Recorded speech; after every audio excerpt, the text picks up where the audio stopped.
Hello dear students, कैसे आप सब लोग। मैं लालजीत यादव आप सभी का अपने ऑनलाइन एजुकेशन सेंटर ज्ञान गोदावरी पर हार्दिक स्वागत और अभिनंदन करता हूं। और आपके स्वागत के लिए संख्या पद्धति पढ़ा रहा हूं मेरे भाई। तो संख्या पद्धति में बिना किसी देरी के तत्काल हम लोग क्वेश्चन नंबर 36 से शुरू करेंगे। और हाँ, आप में से जो भी मित्र हमारे नए होंगे चैनल को सब्सक्राइब कर लें, लाइक शेयर और कमेंट जरूर करिए। ये आप कर रहे हैं, बार बार हमें कहना हो रहा है, बहुत अच्छा लग रहा है, आप कोशिश भी कर रहे हैं, चैनल आगे ग्रो कर रहा है। लेकिन थोड़ा सा तेज कराइए, वीडियो को फैलाइए। सारी क्लासेस चल रही हैं, सारे पार्ट आपके चल रहे हैं, तो थोड़ा सा करिए। आप सारी चीज़ों को देखिए, एक सीक्वेंस में देखिए और अपनी भावनाओं से हमें अवगत कराएंगे, तब तो हम समझ पाएंगे हमें आपको और क्या देना है, क्या आपको चाहिए, किस प्रकार से चाहिए। हम सब आपके लिए हाजिर हैं। चलिए ठीक है, ये हो गया प्रवचन। अब प्रवचन के आगे 26वें सवाल पर आइए, 36वें पे सॉरी, क्वेश्चन नंबर 36। हमारे मित्र इस बात को ध्यान रखें कि मोस्ट इंपॉर्टेंट, बहुत मजा आएगा। अब देखिए क्या है वो। पहले 36 पे लिखा गया कि मुन्ना के पास कुछ गायें एवं मुर्गियां हैं, ठीक है। यदि इनके सिरों की संख्या 55, सिर समझते हो ना, हेड यही मस्तिष्क है, तथा पैरों की संख्या जिसपे हम लोग चलते हैं, पैरों की संख्या 160 है, तो कितनी गायें और कितनी मुर्गियां हैं। ऐसे सवाल आपने देखे होंगे, ठीक है। देखो, हम लोग लगा तो 4 तरीकों से सकते हैं, मैं आपको 2 बेहतरीन तरीके सिखाने जा रहा हूँ। डियर स्टूडेंट, एक बात कह दूँ आपसे, वो बात ये थी कि इस तरह के जितने भी क्वेश्चन आते हैं, याद रखना वह सिर और पैर पर आधारित होते हैं। ऐसे क्वेश्चन में हमेशा एक जानवर 4 पैर वाला रहेगा और एक 2 पैर वाला होता है। अब आप हमें बता दें कि गाय माता के सिर 1 लेकिन पैर 4 होंगे, उसी प्रकार से मुर्गी के पास सिर 1 और पैर 2 होंगे। इस बात को ध्यान में रखिए। पहले जरा मैं विस्तार से समझा देता हूँ, फिर इसका एग्जामिनेशन मेथड आपको सिखाता हूँ कि कैसे आप बिना पेन चलाए भी इसको अपने माइंड में सॉल्व कर पाओगे। तो अब देखो क्या करना कि अगर टोटल सिरों की संख्या 55 है तो ऐसे 55 लिख देना भैया, और इसके बाद में इसको 2 कॉलम बना देना। यहाँ एक जगह गाय माता को रखिए और यहाँ जरा इज्जत से बोलिए तो मुर्गी जी कह देता हूँ, क्या जाता है अपना।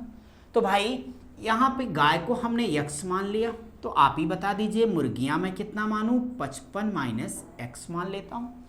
फिर ऐसे प्रश्नों को हल करने के लिए ट्रिक यानी शॉर्टकट रास्ता वो मैं लिख देता हूँ। आप याद रखना कि ऐसे प्रश्नों में आपको एक काम करना है, गाय के पैर प्लस यहाँ करिएगा मुर्गी के पैर और बराबर कर देना कुल पैर, हो जाएगा आपका काम। वैसे ये मेथड केवल समझना, ये मेथड आज के बाद कभी नहीं लगाना है, आपकी कॉपी में पड़ा रहेगा, केवल कंफ्यूज होंगे तो देखना है। हम एक बात बताइए आप लोग कि अगर मुन्ना भाई के पास 1 गाय है तो 4 पैर होगा, 2 होगी तो 8 पैर, लेकिन मुन्ना के पास कितनी गाय है तो आप कहेंगे x गाय है। तो फिर हमें आप बताइए ना कि क्या मैं 4x लिख दूं तो आपको कोई तकलीफ है, होनी भी नहीं चाहिए। अब मुर्गियां कितनी भाई, 55 माइनस x, तो हर मुर्गी के 2 पैर, तो यहाँ 2 से गुणा कर दो, बराबर कुल पैर बताओ 160 होगा। सो फ्रेंड्स, आगे एक बात करते हैं, ये हो जाएगा 4x प्लस बोलो 55 दूना 110 माइनस 2x बराबर क्या होगा 160। अब देखिए 4x आपका प्लस है, 2x आपका माइनस है, तो 4x में से 2x को जब आप घटा दीजिएगा तो क्या बचेगा 2x बराबर, इनको क्या करेंगे, मेहमान अपने यहाँ भगवान समान होता है ना, और आप लोग मेहमान की कितनी इज्जत करते हैं आपसे बेहतर कौन जानेगा। तो इस नाते मेहमान को उधर भगा दीजिए और ये प्लस उधर जाके माइनस होगा। 160 में से 110 जाएगा तो जरा हमें बताइए कितना आएगा, 50 आएगा। अगर 2x बराबर 50 है तो बोलो ना x बराबर 25 के, आपको पता है यही आपका आंसर है। तो गाय अगर पूछता है तो यहाँ आराम से लिखना 25 आपका करेक्ट आंसर हो गया। मुर्गी चाहिए तो मैं क्या करूं, अब आप हमें बता दो। बस यही बताइए कि 55 में से गाय की संख्या यानी 25 को घटा दूं तो कितना आएगा 30, ये मुर्गियां होंगी। ये आपका मेथड है। क्या आपको समझ में आ गया है? ये उम्मीद करता हूं कि आपको समझ में आया। तो मैं आपको एग्जामिनेशन मेथड सिखाता हूं। ये मैंने लिखा फॉर एग्जाम, जिसका मतलब होता है परीक्षा के लिए। आप लोग कहते हैं ना तेरे लिए कुछ भी करेंगे, किसके लिए, वर्दी के लिए, ये ध्यान रहे, बाकी किसी और के लिए कुछ मत सोचना। तो तेरे लिए मतलब परीक्षा के लिए। अब मेरी बात सुनो, ऐसे प्रश्न जब पाना तो बड़े मजे के साथ ऐसे पहले पैर लिख देना भैया। जितना सिर दे उसका दुगना कर दो। बोलो 55 का दूना 110, बचा कितना 50। जो भी आ जाए मित्रों आधा कर दो। 4 पैर वाला जानवर ये लो, बिना ताम झाम के आपका आंसर आ गया। और हम सब इतने सक्षम हैं कि जब 4 पैर का निकल गया तो 2 पैर वाला निकाल लेंगे। ये कैसे आया मैं सारा लिख देता हूँ ताकि आप समझ पाएँ जब भी रिवीजन करें, लेकिन लगाना तो इतना ही था। अब आप लोग क्या करना, मैं पूरी लाइन लिख देता हूँ यहाँ पे। सबसे पहले आप क्या करिएगा, सभी को 2 पैर वाला माने तो 55 गुणे 2 बराबर 110 पैर। कहना इसलिए रिमेनिंग लेग यानी शेष पैर बराबर 160 माइनस 110 बराबर 50। जितना आ जाएगा हमेशा उसका आपको आधा करना है। क्यों करना है अभी बताता हूँ। भाग कर देना 2 से तो ये 25 गाय आ जाएंगी। इतना आपको पता है कि मुर्गी 55 में से 25 घटाने पर 30 मिलेगा। सो पेन चलाने की ज़रूरत नहीं, ये आपका आंसर होगा। ऐसा मैंने इसलिए किया क्योंकि मैंने सभी को जब 2 पैर वाला मान लिया तो आप सभी को पता है गाय 2 नहीं 4 पैर की होती है। तो जब सबका 2-2 पैर हमने मान के निकाल दिया तो जितनी मुर्गियां थी उनका तो क्लियर हो गया पैर। जो बढ़े पैर हैं वो 4 पैर वाले अर्थात गाय के हैं, और हर गाय के 2 पैर हमने लगाए थे, 2 उधार किए थे, वही उधारी हमने पूरा कर दी। अर्थात सीधी बात आप समझ लें कि हमेशा 2 से भाग दे देंगे, 4 पैर वाला जानवर आ जाएगा। फिर जो पूछा होगा आप उसका आंसर दे दीजिएगा। चलिए फटाफट अगले सवाल की तरफ हम बढ़ेंगे। अब आपके लिए क्वेश्चन नंबर 37। अब एक मेथड मैं आपके लिए लगाता हूँ, सिर्फ एग्जामिनेशन मेथड, बाकी आपके पास दोनों पहुँच गए तरीके। 37 तो आपके करने के लायक होगा, फिर भी मैं कर देता हूँ एग्जामिनेशन मेथड से। लिखा गया 37वां सवाल, पढ़ रहे हैं ना आप। क्या लिखा है, किसी व्यक्ति के पास कुछ मुर्गियां एवं गायें हैं, यदि इनके पैरों की संख्या 140 है। तो मैंने क्या बोला था कि जितना पैरों की संख्या देगा उतना लिख देना, माइनस करना। तथा मस्तक मतलब हेड, सिरों की संख्या 48 है। तो आपसे क्या कहा था, जितना भी सिर देगा उसी का दुगुना कर देना भैया। तो आपका 48 दुना कितना आ जाएगा, 96 आ जाएगा। आप हमें एक बात बताओ कि 140 में से 96 को घटा दीजिएगा तो आपके पास कितना आएगा, 44 आ जाएगा। अगर ये 44 आ गया तो पहले प्रश्न का आंसर इन्होंने क्या पूछा भाई, अच्छा सिर्फ मुर्गियां पूछा है, तो कोई बात नहीं है, पहले गाय निकाल देना, 2 से भाग कर देना, ये अपने पास कितना आ जाएगा 22। और सेकंड क्वेश्चन जो आपसे पूछा गया है वो है मुर्गी, और मुर्गी के लिए 48 में से 22 को घटाइए तो आपका 26। क्वेश्चन के अकॉर्डिंग आंसर ये हो गया आपका 37। बिना किसी 1 सेकंड को गंवाए आप 38वें सवाल की तरफ बढ़िए, 38 नंबर। चलिए 38 नंबर का क्वेश्चन देखिए, हम लोग साथ साथ सॉल्व करते भाई।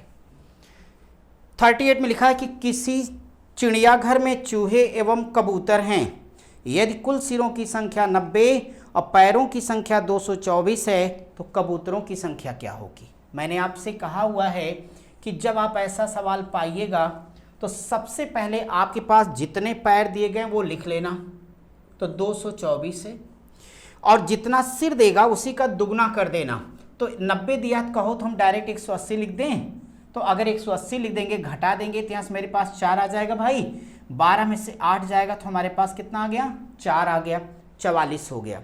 आपका ये जो प्रश्न था इसमें कबूतरों की संख्या बतानी है, तो सबसे पहले क्या निकलेगा, 4 पैर वाला। चूहे के पास कितने पैर होते हैं भाई, 4। भगवान श्री गणेश का है ना ये सवारी, ठीक, तो 2 से भाग दे दो, यानी ये अपने पास 22 आ गया।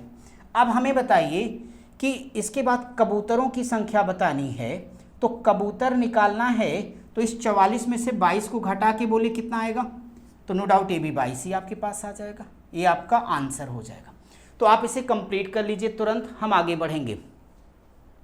क्वेश्चन नंबर 39 एक छोटा सा लेकिन आपके लिए इंपॉर्टेंट क्वेश्चन है।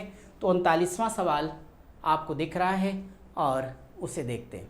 39 में कहा गया कि कप्तानों और सैनिकों को मिलाकर कुल 1200 व्यक्तियों का एक समूह रेल यात्रा कर रहा है।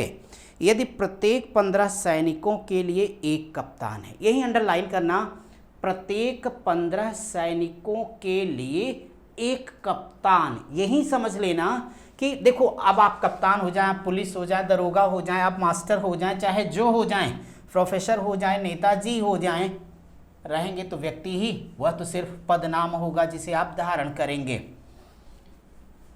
तो व्यक्तियों की संख्या अगर मैं समझता हूं तो 23 आपके पास 15 1 16 हो जाएगी।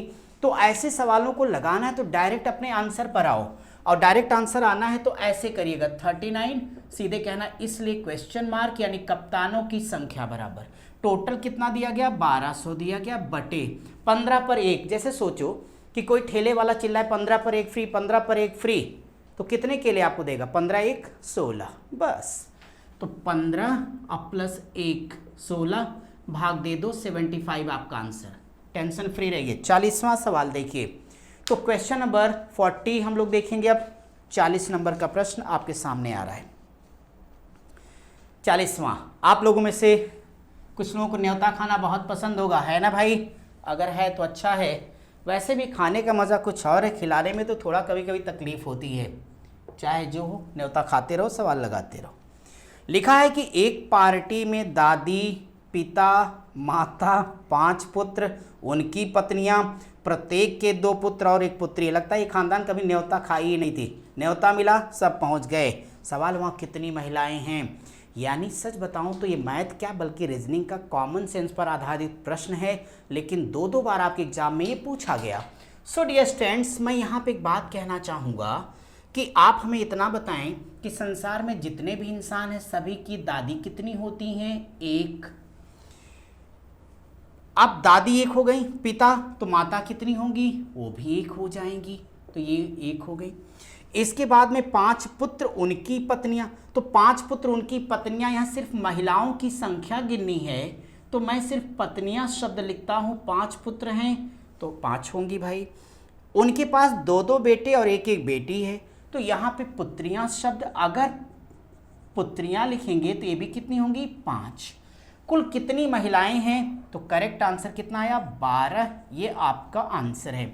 कोई मन में कंफ्यूजन लेके मत आना, तो आपका ये आंसर हो जाएगा 40। हम चाहेंगे कि आप क्वेश्चन नंबर 41 यानी 41 मेरे साथ सॉल्व करें। तो जरा 41वां सवाल मैं अपने लिए लिखता हूं। अगर 41 की बात करता हूं तो फिर से एक पार्टी हो जाए। लिखा किसी पार्टी में 120 सदस्य हैं, तो अच्छी बात है, ये पार्टी हो रही तो होने दो। टोटल मेंबर कितने हैं? 120 हैं, अच्छी बात। 120 सदस्य हैं, इनमें 2/3 पुरुष, तो भाई इसको 2 कॉलम में बना दो, एक पुरुष एक महिला का, ठीक है। आप हमें इतना सिर्फ बता देते कि 120 का 2/3 आप क्या समझते हो? मैं तो ये समझता हूं कि 120 का 2/3, और मैं 3 चौक 12 कर दूंगा, 40 दूनी 80। इसका तात्पर्य ये हुआ फ्रेंड्स कि 120 लोग पार्टी में आते हैं, उसमें से 80 पुरुष हैं। तो बताइए ना कि 120 में से 80 घटा दिया जाएगा तो महिलाओं की संख्या कितनी आ जाएगी? 40 आ जाएगी। आगे ये कहा गया आपके क्वेश्चन में 12 महिला सदस्यों के अलावा सभी सदस्य विवाहित हैं। सो फ्रेंड्स कहना चाहिए चूंकि अविवाहित महिला, तो अविवाहित महिला बराबर 12 हैं, इसलिए इनको चाहिए कि आप इन्हें विवाहित महिलाओं की संख्या बता दें।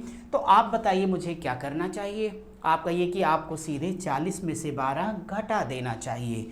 चलिए मैं आपकी बात मान लेता हूं और अपना आंसर कितना बता दूं?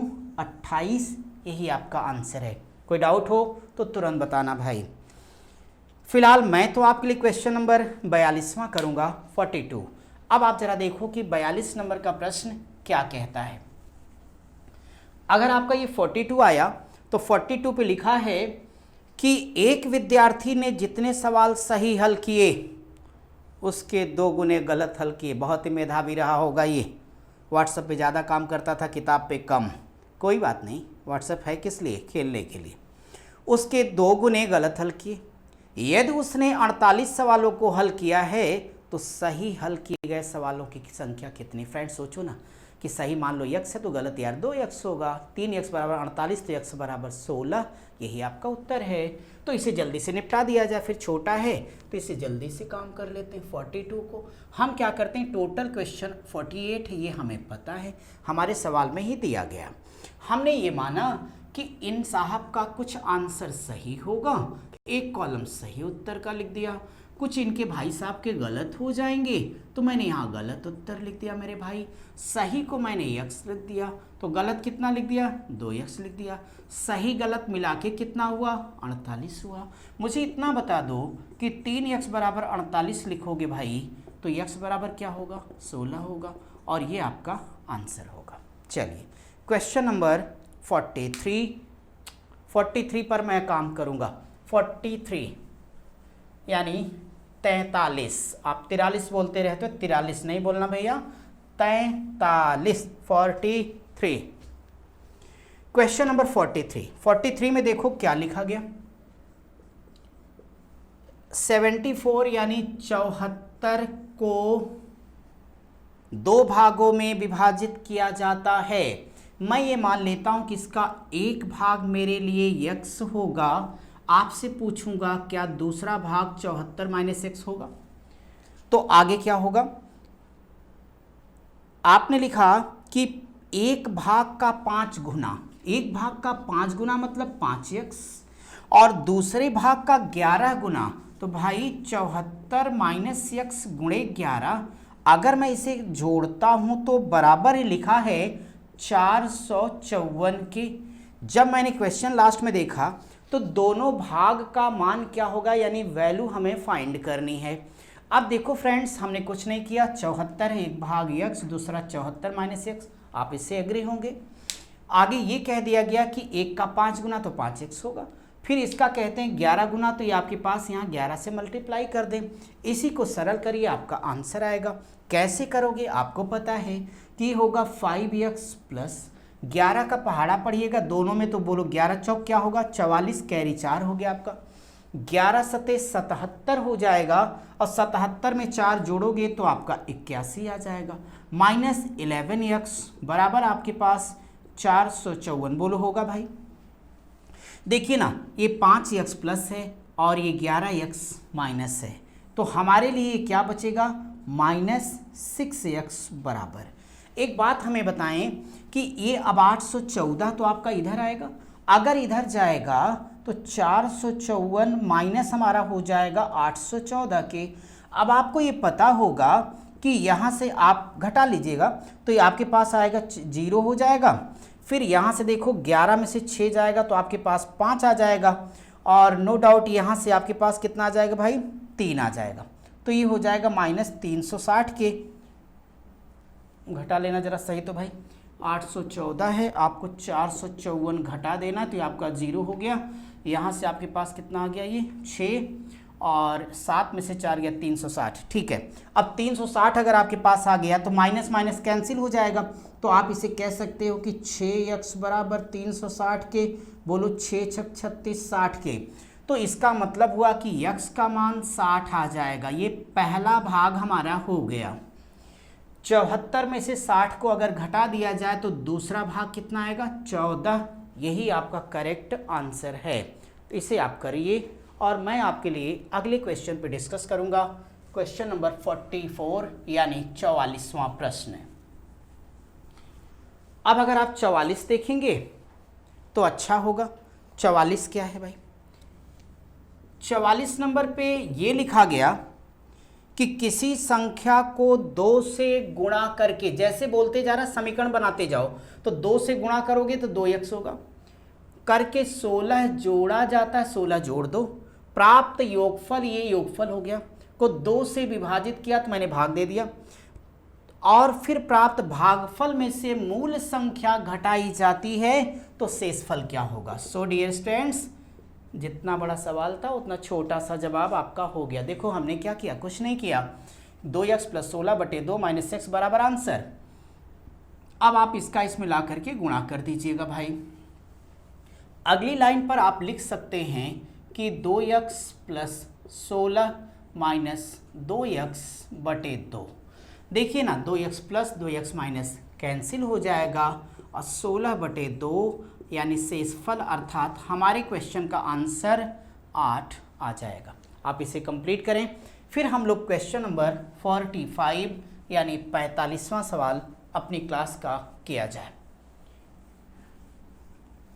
चलिए, हो गया 45। देखिए 45, बस एक बार आप पढ़ लीजिए 45, फिर साथ साथ समझ भी लिया जाए। 45 नंबर पे ये लिखा गया, हाँ भाई बड़ा इंपॉर्टेंट, ये कई बार आया, बहुत ही छोटा है। एक पेड़ प्रतिवर्ष अपनी ऊंचाई का 1/8 बढ़ता, कितना? 1/8। अंडरलाइन करिए। यदि आज उसकी ऊंचाई 64 सेंटीमीटर है तो 2 साल बाद उसकी ऊंचाई क्या होगी? अब देखिए क्या करना कि आज उसकी ऊंचाई 64 सेंटीमीटर है तो एक अच्छी बात है, अब वो हर साल ग्रो करेगा। आप यहाँ पे कह देना पहला वर्ष कितना बढ़ेगा? 1/8। किसका बढ़ेगा? 64 का। तो हम क्या करेंगे, 64 का 1/8 निकालेंगे तो 8 अट्ठे 64 होगा, प्लस कर देना 64 में, तो आपका 64 और 8 कितना होगा? 72। एक साल के बाद उसकी हाइट 72 सेंटीमीटर होगी। 2 साल बाद कहा गया तो यहाँ लिख देना दूसरे वर्ष बाद। अगर हम दूसरे वर्ष की बात करेंगे तो फिर उतना ही बढ़ेगा, लेकिन इस बार किसका? 72 का। तो 72 का 1/8 क्या होगा मेरे भाई? 9 हो जाएगा। 72 में 9 जोड़ के बोलो क्या आएगा? 81 सेंटीमीटर। और ये है आपके क्वेश्चन का आंसर। आज हम लोग अपनी क्लास को यहीं तक करेंगे। हम आपसे अगली क्लास में मिलेंगे क्वेश्चन नंबर 46 से कुछ और नए नए अच्छे सवालों के साथ। फिर हमारी आपकी बातचीत होगी। तब तक आप लोग अपनी अच्छी से पढ़ाई करिए और हम यहीं तक आज मिलते हैं। Thank you.